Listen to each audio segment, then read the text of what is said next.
Pro Cannabis Media and PCM TV programming is supported by Revolutionary Clinics in Massachusetts, the #1 medical dispensary where the patient comes first, and by Salient Systems for Video Surveillance. You've got regulations, Salient has solutions for your security needs.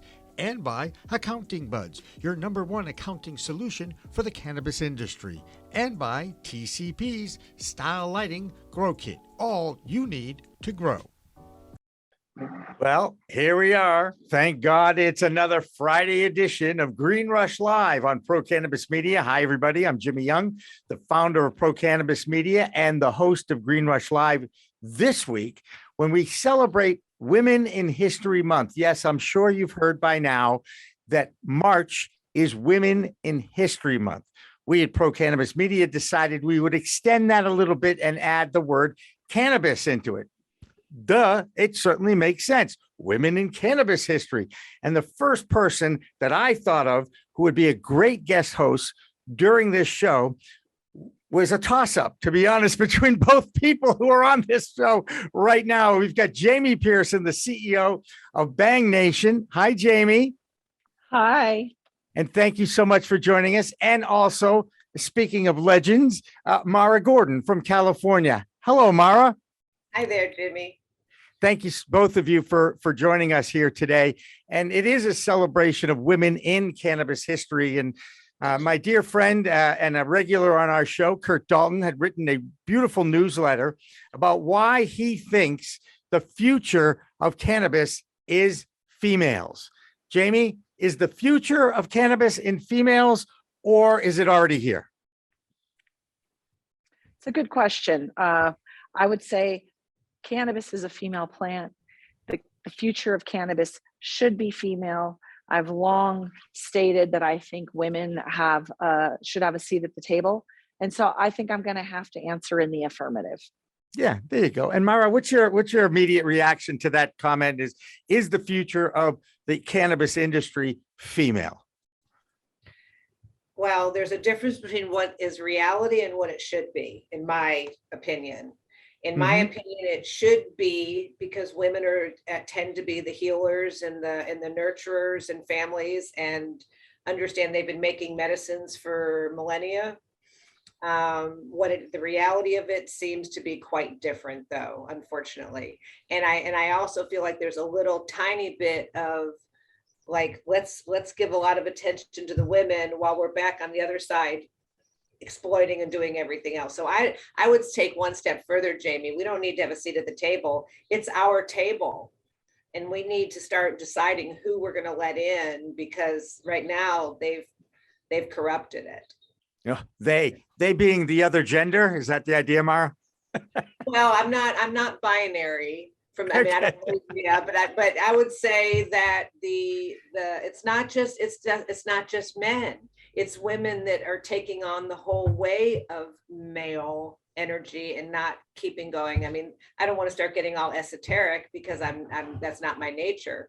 But I think that in general, some of the women players are interchangeable with male players, because they're not pulling other women along. They're not necessarily collaborative. They're not doing things, that I would like to see more women. Some are, and I think it's up to us to encourage more of that. Sounds like more of a character thing than a gender thing. I agree.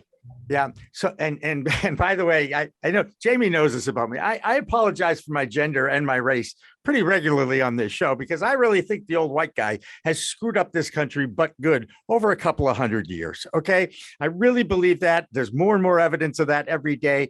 And Jamie is someone who is a CEO of a major #1 edible company in North America.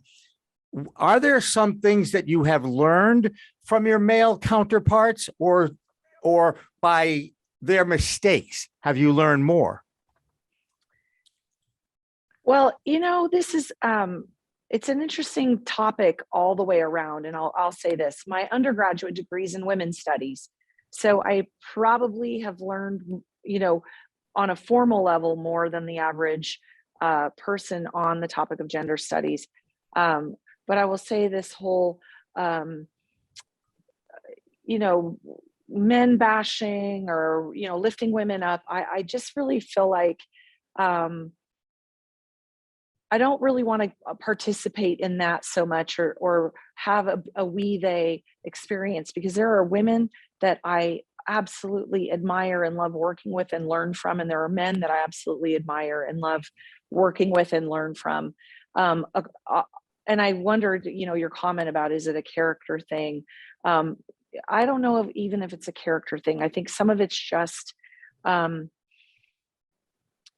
the overt and the covert gender discrimination and racial discrimination. I think what's happened in the last administration has been essentially that, you know, the concept of, well, he says what he thinks, and he says what everybody's thinking. And I'm thinking, well, yeah, we got to go back to the time where when you had those awful thoughts, it was not okay to say them, and now it's okay to say things that are not okay. And we're starting to backslide a little bit in some of the progress we've made, and progress being things I think about when just the concept of make America great again. And I'm not trying to go there either, but when I think about that, and I've been thinking about that a lot for the last 4 or 5 years, 6 years, you know, what was that that made America great that they're referring to? Because I think about, you know, a lot of people don't realize women did not have the right to have their own bank account or to own property, or, you know, we've come a long way. And then I think about the hearings for the Supreme Court right now that are so shocking. They're so shocking in how absurd they are. And so I do feel like we've slid back, where a woman who is so incredibly qualified and so articulate and so educated and has such a pristine record and is above reproach is getting confronted with children's books and asked these asinine questions. And I do feel like it takes us twice as much work, and we to go half as far. But I also know that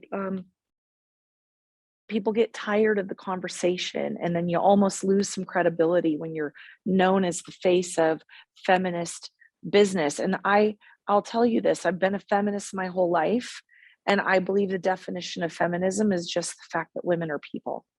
I believe women are people, and I believe that we lead, we buy, we sell, we make hiring decisions, firing decisions, we manage cash.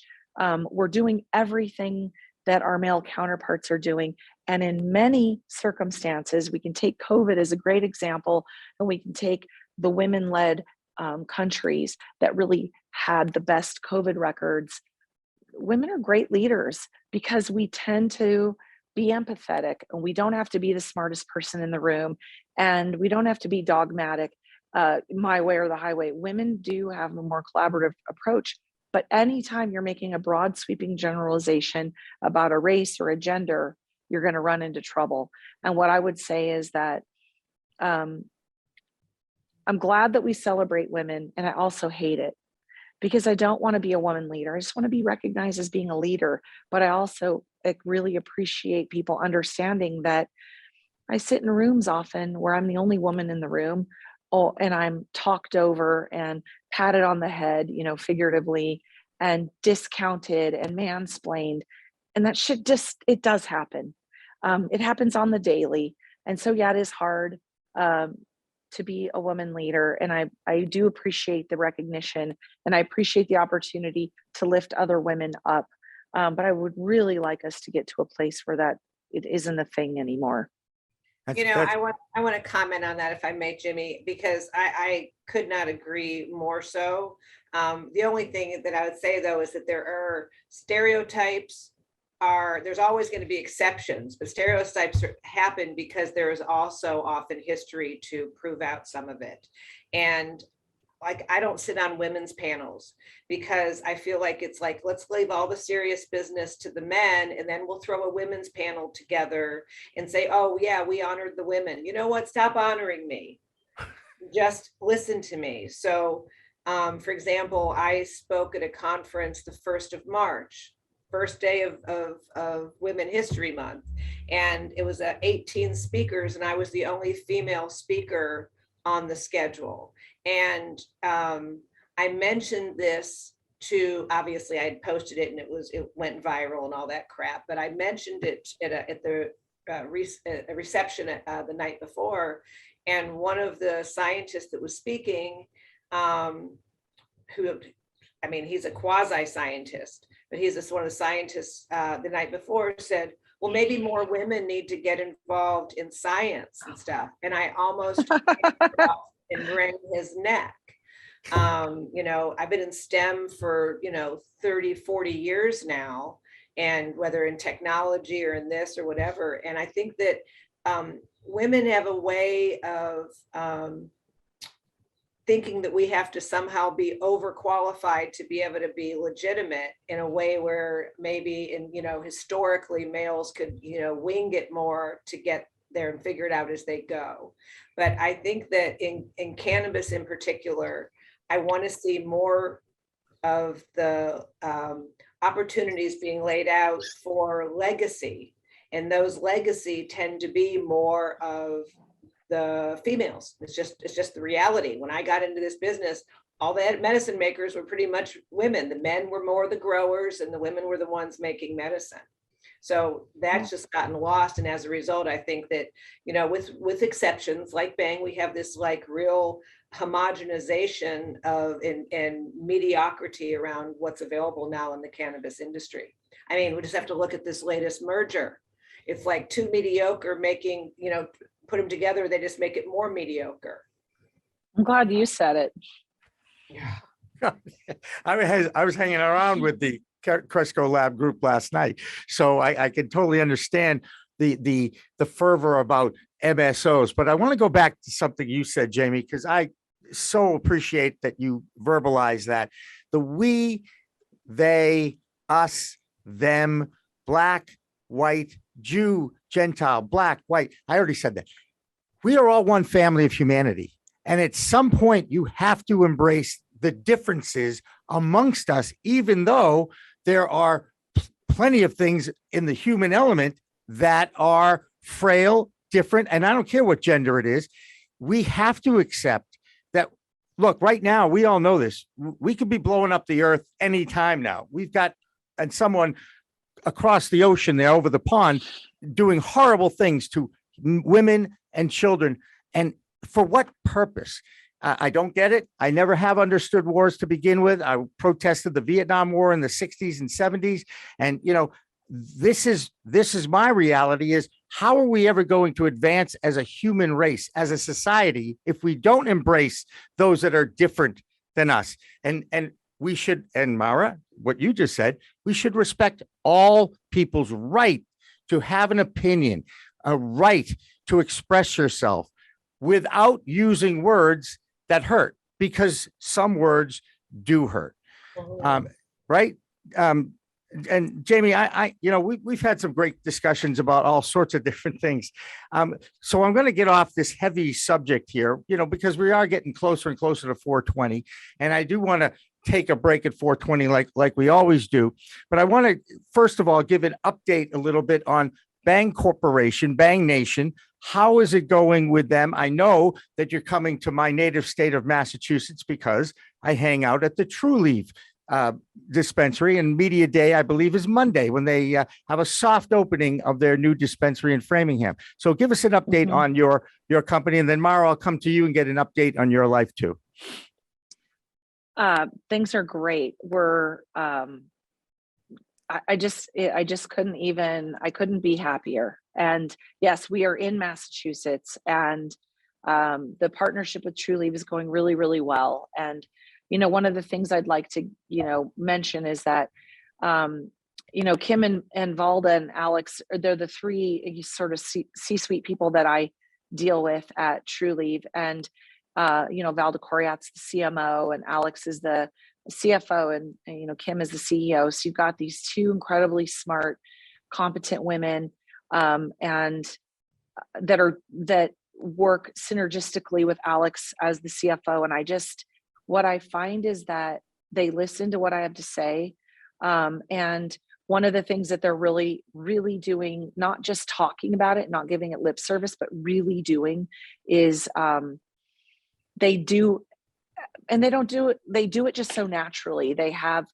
they're running an ESG program. You know, they have an environmental social governance program at Trulieve. They keep an eye on the things that matter as a corporate culture. So, you know, in cannabis, we have, I always talk about the roots and the suits. You know, my dad's been a cannabis grower for over 50 years, you know, going on 56 years.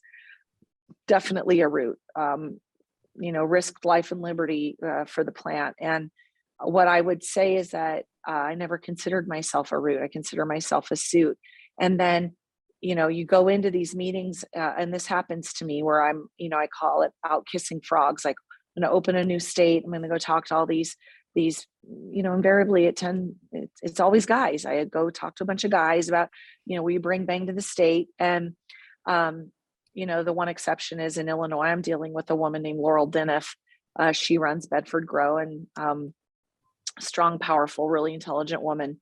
But to answer your question, it's going great. And I will say this, not all corporate cannabis is evil. And when you're a woman leader, sometimes you have a target on your back. And I just want to say that I'm really happy to be part of the Trulieve family, because I'm on the inside. From a woman that's grown up with a root as a father, I can tell you that they've got their priorities straight. That's great. Mara, what's the latest on your world? I'm always fascinated with what you're up to. Go ahead. So I moved to Mexico at the end of January last year. So I've been down here. I'm in La Paz, down down in southern Baja California Sur, and I figured it doesn't really matter where I am, because I'm going to either be on Zoom or an airplane. So what's the difference? And I'm now manufacturing Aunt Zelda's in South Africa and exporting from there. We're in Brazil, and we're looking at other countries that we're moving into now. I am going to be reintroducing Aunt Zelda's into California. I just got so tired of very different than Bhang. We are a 100% strictly medical brand. We've been an R&D company for 11, 12 years now, collecting data around patients. I mean, it's a completely different, it has nothing to do with dispensaries. It has nothing to do with bud tenders. It's a medical discussion. And so after Prop 64, it just didn't really work for us anymore. So I've been reestablishing how to do that. And one of the things that I did was my software platform that physicians use with their patients and whatnot in order to manage their care and set up dosing protocols. And then we are able to use that data for doing preclinical and clinical trials. I used COVID not traveling to rebuild it, to make it scalable so that it's not just for internal use anymore. Now it's starting to have other doctors that are using it, and we're rolling it out strategically so that it doesn't get overwhelmed before I can fix it in case it breaks. And so I'm very excited about the software. I'm very excited about some of the groups that are looking, whether they're insurance companies or medical practices around the country and around the world, to be able to utilize it. I've also been working with a group out of Brazil called We Can Academy, or We Can Endo something. Anyway, but We Can Academy. And the founder of it came to me. She's a neurosurgeon, and she came to me a couple of years ago asking if I would help her develop this, be part of developing this education platform for physicians. And what I said was that I felt like it would be better done by physicians, and I'm happy to participate. But I know how physicians are. Physicians there's exceptions. There's there's a million exceptions. Hyperbole has no business in any of our discussions here, including using the word any. But physicians learn better from physicians. And I'm an engineer. So, I don't have the credibility for some of them. It's going to take somebody whose ego is in the right size in order to be able to handle somebody who's not a physician telling them how to treat their patients. So I said, I'll be happy to participate, but I've been participating quite a lot and teaching classes and whatnot. And then they're the group that are heading up the import into Brazil. So, all of that between, building a house in La Paz, building and rebuilding and deploying our software platform and reintroducing Aunt Zelda's, my plate's fairly full. Yeah. And that's what makes you alive. It keeps you going, right? It's similar to working in the cannabis space. I really do feel like we're all part of history here. We're rewriting the end of prohibition. We're enlightening the public about this plant and its benefits. And we all have this mission, and the similarities of the passion of the people in the industry, I think, is probably the strongest part of the industry. And you guys have been in it a lot longer than I have, as far as being in a business, as opposed to, I'm much older than both of you. So let's cut to the chase. All right. I get that. Mara, if you want, I'm going to just give you an open invite. If you want to hang out in the Zoom room, you certainly can. If you have something else to do, by all means, go ahead and do it. I know it is busy. And I think if you're in La Paz, I think that's Pacific Coast time, right? Actually, normally it's mountain time, but we don't change our clocks until November 3rd. April 3rd. And by the way, isn't it amazing that the only thing our government could agree on unanimously is to get rid of daylight savings time? I mean, that shows you how pathetic our government is right now. Anyway, I digress because I can. Jamie Pearson from Bhang Nation, hang in there. Mara, up to you. We'd love to have you. But that we are going to take our 4:20 break a few minutes late. But based on what I see in the chat room already, they have already imbibed on a Friday afternoon, and I certainly don't mind that at all. So we're going to take a break. I just want to say, go ahead. I just want to say, Mara, I'm so happy to actually do this with you. We've got a mutual friend in Bobby Paley. She tells me so much about you and loves you so much. And so now I get it. It's the first time I've been on a panel with you. Yeah, I can't believe it in all these years. Sorry, Jimmy, because it's a mutual admiration where I've been trying to like, why do our paths not? Because you know what happens? People take and they compartmentalize. She's medical and science, and she's right. Like they just take it, and it's like, no, we're two people working with this plant with different delivery mechanisms at the end of it, but it's, there's room for all of it, and we should all be doing it together, not compartmentalizing it that way. Right. Jimmy, I have my sisters here visiting me, and I'm awesome. Gonna go take her to the beach, but thank you so much for having me. I look forward to next time, Jamie and Jimmy. Yes, all right, you got it. There goes Mara Gordon. We're going to take our 4:20 break a little late, and it's time for Shanty. Hey, you want to grow your own plants? Check out Style Lighting's Grow Kit. It has everything you need to become an expert home grower and bring the power of the sun indoors. Style Lighting uses TCP's high-powered commercial LEDs that deliver twice the output in the market. The Grow Kit has a grow bag, a timer, chains to hang the light, and of course the best in the business lighting system by TCP. Check out stylelighting.shop for more information.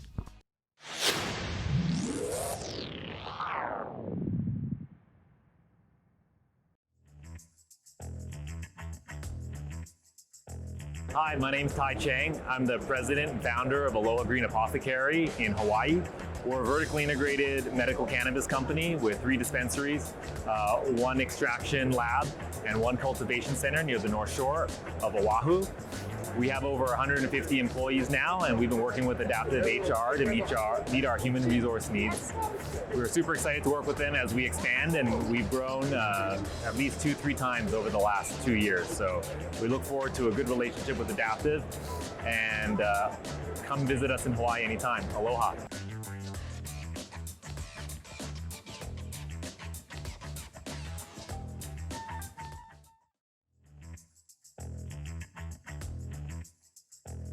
Hi, my name is Janice O'Reilly. I'm a partner with AAF CPAs, a national CPA firm that specializes in cannabis. We're based out of Boston.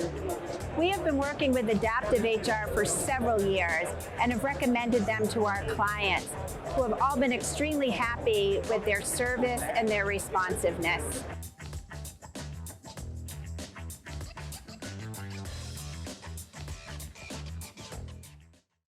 Calling All Growers with Liz Grow is supported by The Grow Kit from StyleLighting.shop, Adaptive HR, built for your cannabis business, Revolutionary Clinics, where the patient comes first, by Accounting Buds, your accountant in cannabis, and by Salient Video Surveillance Systems for today and tomorrow's security.